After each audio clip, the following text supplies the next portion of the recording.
Bulldozer चलाना है तो जा करके सैनिक फार्म में पहले चलाओ। जिन पॉस कॉलोनियों में जो अवैध कब्जे किए हुए हैं वहां पहले चलाओ, गरीबों के यहाँ बाद में चलाना। बुलडोजर अगर चलाना है तो बड़े बड़े सांसद, एमएलए, विधायकों के जो अवैध कोठियां हैं, इनकी जो कॉलोनियां हैं, पॉस कॉलोनियों में जो अवैध कब्जा है, पहले उस पर चलाओ, फिर जाकर के तुम कच्ची कॉलोनियों में जाओ। अरे तो अतिक्रमण नरसिम्हानंद पे करो ना, कुलदीप सागर पे करो, अजय टहनी पे करो। हनुमान चालीसा तो उनको देख के पढ़ना पड़ता है, जय हनुमान, और बड़ा बड़ा स्पीकर लगाना पड़ता है। कहते हैं 5 टाइम पूजा करेंगे। अरे 70 साल में किसने रोका था आपको? क्या आप जनता के बीच आके नहीं कहेंगे कि ये दंगाइयों, हिंदू मुस्लिम सिख ईसाई, एक एक पे उल्लू चला दूंगा।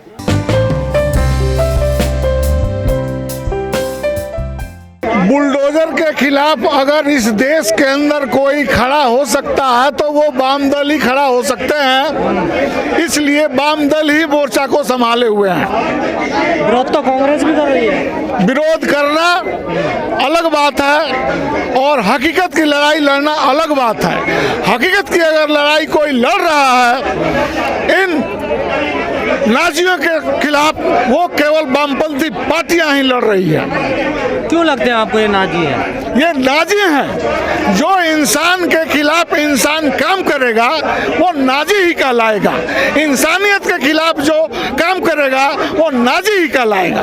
वो तो कह रहे हैं कि हम तो कब्जा करियो जमीनों को हटा रहे हैं। कौन सा जमीन है जिनका जिस पे लोगों ने कब्जा कर लिया है? सारी जमीन सरकार की है, इस देश की है और इस देश के रहने वाले नागरिक की है। जो यहाँ रहेगा वो मकान बनाएगा, दुकान बनाएगा, रोजगार करेगा, जीवन यापन करेगा।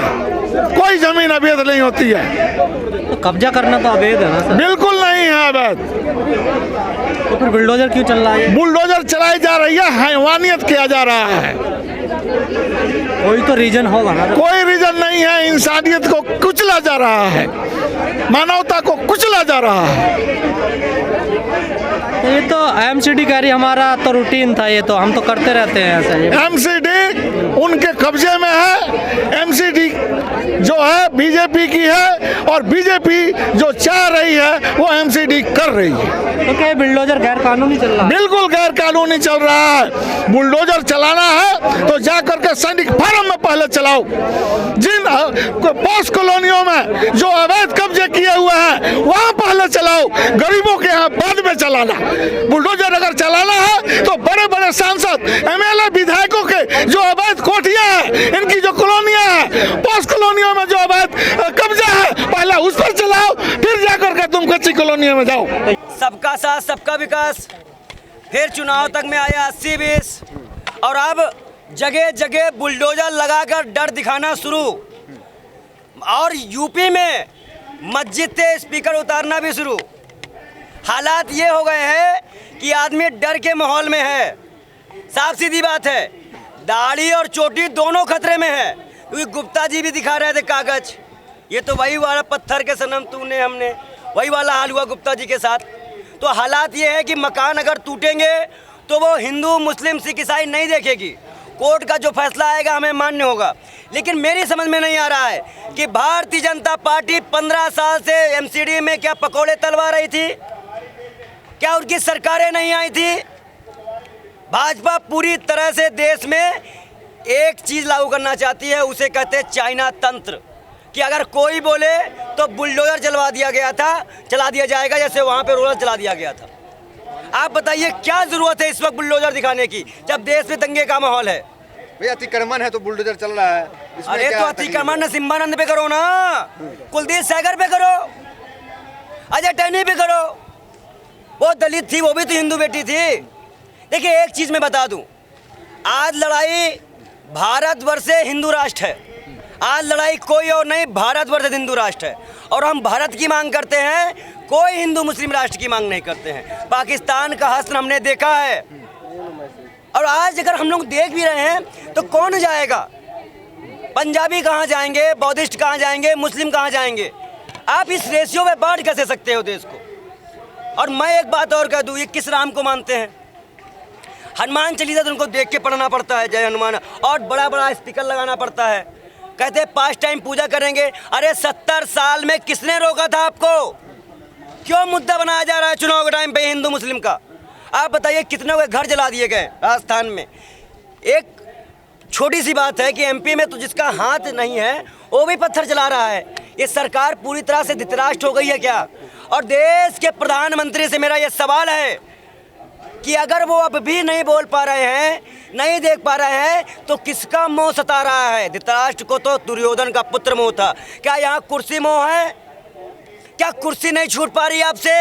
क्या आप जनता के बीच जाके नहीं कहेंगे कि ये दंगाइयों हिंदू मुस्लिम सिख ईसाई एक एक पे उलट चला दूंगा? भारतीय जनता पार्टी सत्ता में रहने के लिए इस देश के लोकतंत्र का खात्मा करके बुलडोजर तंत्र का सीधे तौर पर प्रहार कर रही है। ये जरूर गरीब और निर्दोष और मजलूम के घरों पे जो बुलडोजर चलाया जा रहा है ये वाकई में इस देश के लिए खतरनाक है, क्योंकि जिस तरह का देश की जनता और देश की आवाम, आखिर बताइए कौन सा हिंदू आपके अनुसार क्या किसी एक समुदाय पे बुलडोजर चल रहा है? बिल्कुल एक समुदाय पे, क्योंकि एक दंगा के नाम पे इसको एक प्रोपोगेंडा तैयार किया जाता है। जैसे आपने जहांगीरपुरी में देखा होगा, क्या इस देश में कार्यपालिका, न्यायपालिका और पत्रकारिता के आधार पे जिस तरह से स्ट्रीम मीडिया इस देश में प्रदर्शित कर रही है, ऐसा माहौल बनाया जा रहा है कि इस देश में एक ऐसे धर्म के नाम पे, संप्रदाय के नाम पे, अपने शाहीन बाग में भी देखा होगा कि कुछ तरीके से टूटेगा ना। नहीं, अवैध तरीके से आप बताइए तो इस देश में अगर अवैध तरीके से, तो भारतीय जनता पार्टी का केंद्रीय कार्यालय भी अवैध निर्माण में बना हुआ है। क्या भारतीय जनता पार्टी के साथ अनर्गल बयान दे रहे हैं? देखिए अनर्गल नहीं, कार्यालय अवैध बना हुआ है, अनर्गल नहीं। भारतीय जनता पार्टी के शासनकाल में दीनदयाल मार्ग पे बना केंद्रीय कार्यालय, आखिर वो जमीन वहाँ किसकी थी? डीडीए की जमीन थी। 5-7 आदमी चले गए। तो इससे पहले कोई मीटिंग हुई थी आप लोग की? फर्स्ट मीटिंग है सर सरकार की। फर्स्ट मीटिंग है। लग रहा है कुछ उम्मीद हो जाएगी आपको? देखते हैं आगे क्या है। अभी बातचीत हुई है, हम कह नहीं सकते ना वहाँ पे क्या बात होती है, माना जाता है कि नहीं माना। मेरे को तो उम्मीद है कि बिल्कुल कुछ नहीं होने वाला। अच्छा। सरकार इतनी जल्दी नहीं मानने वाली। सबसे बड़ी आपत्ति आप लोग को कौन सी चीज़ की है? आपत्ति तो सभी चीज़ों की, जो ये 3-4 मांगे इनसे, मतलब टोल टैक्स का जो भी है, 10 साल पुरानी गाड़ी है, 15 साल पुरानी, इनको थोड़ा और बढ़ाया जाए, 20 साल कराए, 15-20 नहीं तो 15 साल तो कराई जाए ना सर। टोल टैक्स से भी आपत्ति है? टोल टैक्स से भी आपत्ति है सर। आरटीओ से भी आपत्ति? आरटीओ से भी आपत्ति है। पहले से और जो गुंडे बिठा रखे हैं ये टोल टैक्सों पे, इनसे भी आपत्ति है सर। टोल टैक्स पे कौन सा गुंडा रहता है? सर बैठाते बहुत से गाड़ी होती है, उठा लेते, मनमर्जी के पैसे लेते हैं, इनसे बदतमीजी से बात होती है सर। अपना मेहनत का खा रही है तो 1000 2,000 रुपये लेते हैं। बिल्कुल, चालान काटे जाते हैं।